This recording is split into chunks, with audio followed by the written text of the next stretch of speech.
What's up? It's your boy Zoe McKendrick. It's my first video, man. Y'all subscribe, man. I just enlisted United States Army. This is pretty much a video about Meps, man.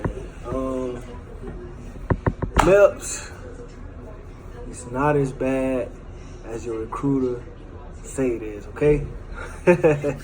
You know, they say they gonna ask you a bunch of questions, a ton of questions, back to back to back, man.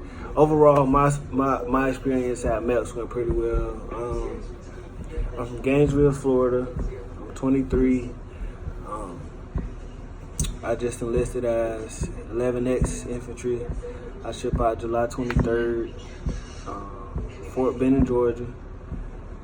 And my experience at Meps last Wednesday went pretty well, man. It was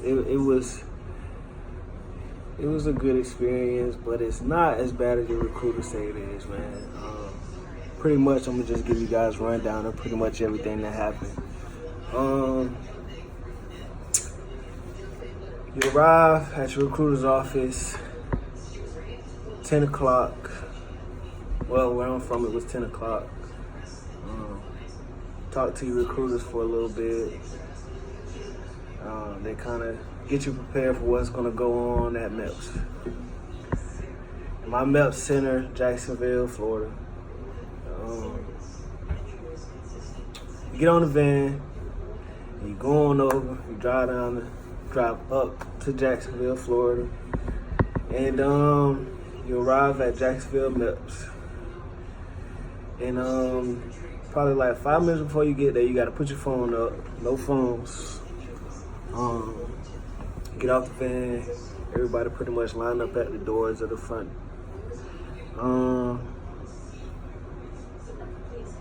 Backpacks, everything go in your backpack. No earrings, no bracelets, none of that.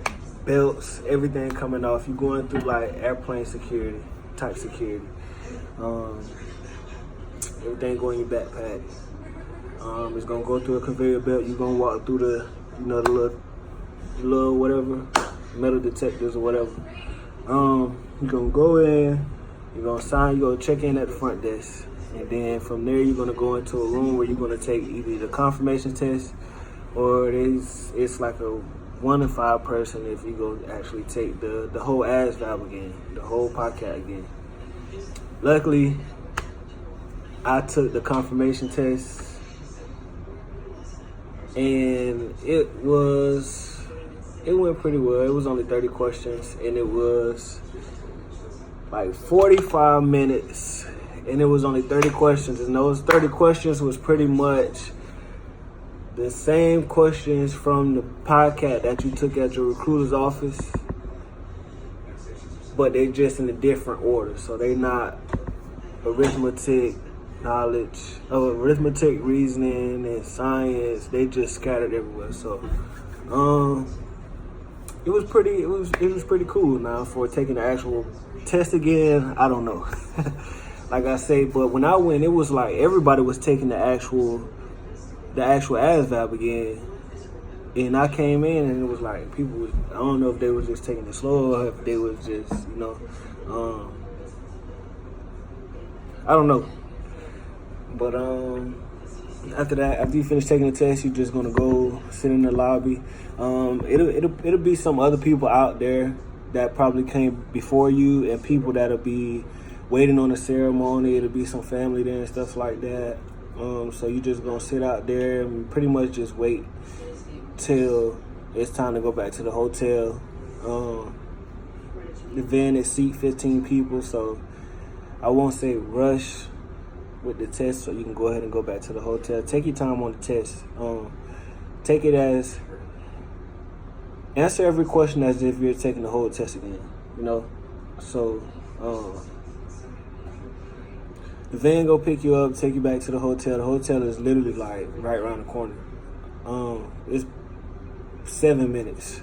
So you're gonna get there, and pretty much you're gonna go into one of the rooms, and the hotel people are going to give you a rundown of the rules of the hotel. what you can do, what you can't do. Just basic rules.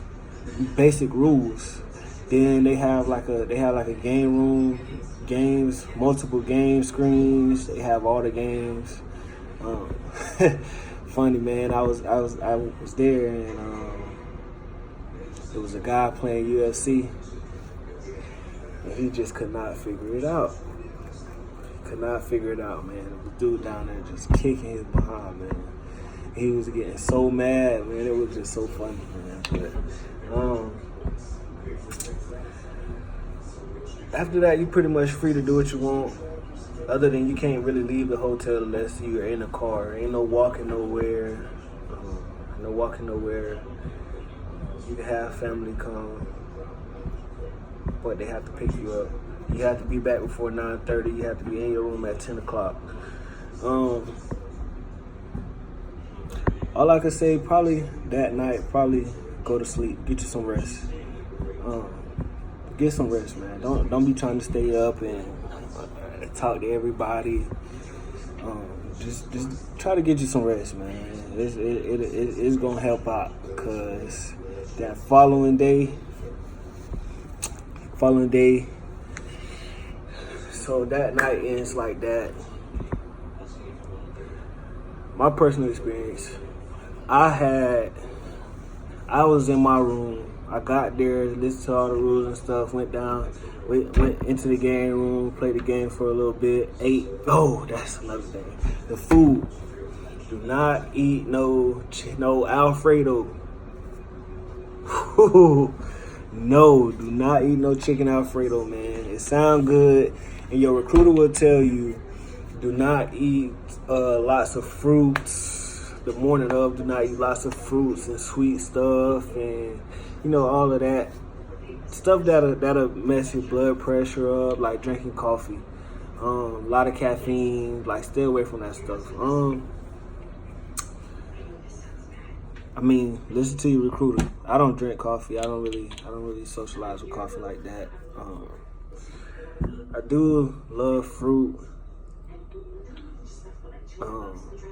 But anyway, I got there, man. I was like, okay, they give you a little menu, like chicken fingers, hamburgers, chicken sandwiches, Alfredo. I was like, I'm gonna just go the smart way. I'm not gonna eat too much greasy stuff. I'm gonna just go ahead with the chicken Alfredo. It's cool. I'm talking about, man, I got it, I opened it. It even had a garlic roll with it, man. I went in that game room. Hey, boy, I bust down. You hear me? I bust down, man. Me, I'm the type, man. I'm not scared to eat in front of nobody, man. If I'm hungry, I'm gonna eat, man.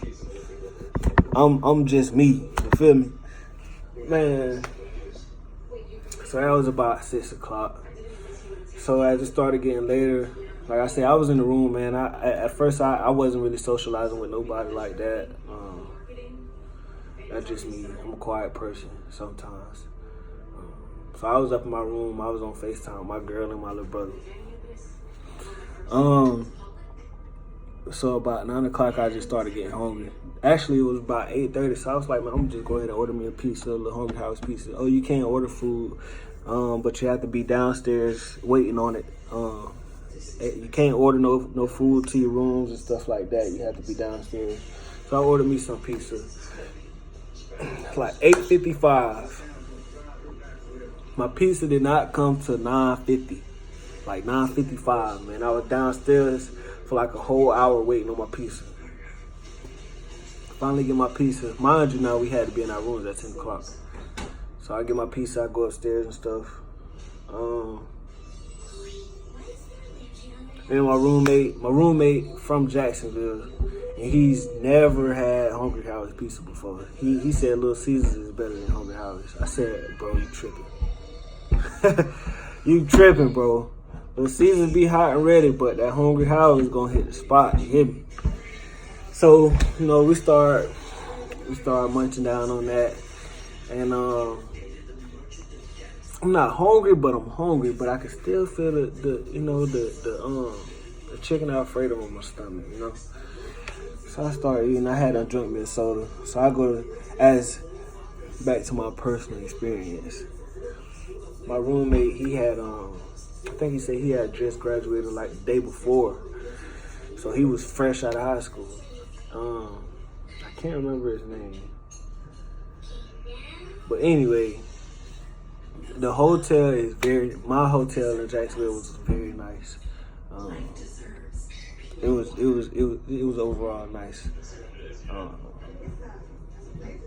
It had the lights running around the bottom of the bed and around the headboard. So come time to go to sleep, dude, it's about 11:30, man. My roommate has all the lights on. He got the TV on, playing Family Guy with the volume up. And he just want to talk, man. He just want to talk all night. He just want to talk. So I was like, all right, bro, I'm about to roll over and go to sleep, man. So I rolled over and he steady talking, man. He steady talking. So I just stopped talking. So I just stopped answering him. Every time he was saying something, I just wasn't answering him, man. I was just being quiet. So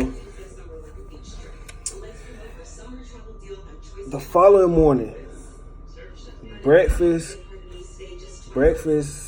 starts about 4 o'clock. About 4 o'clock.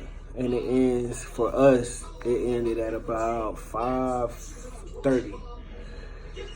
The shuttle from the hotel back to Meps didn't depart till 5:45, I do believe. And they give you a morning call at 4:30. So I'm not really a morning person. So I told my roommate, I said, hey, man, breakfast over at 5:30. Van don't leave till 5:55, 5:45, whatever it was. I said, bro, I'm waking up at 5 o'clock. That's it.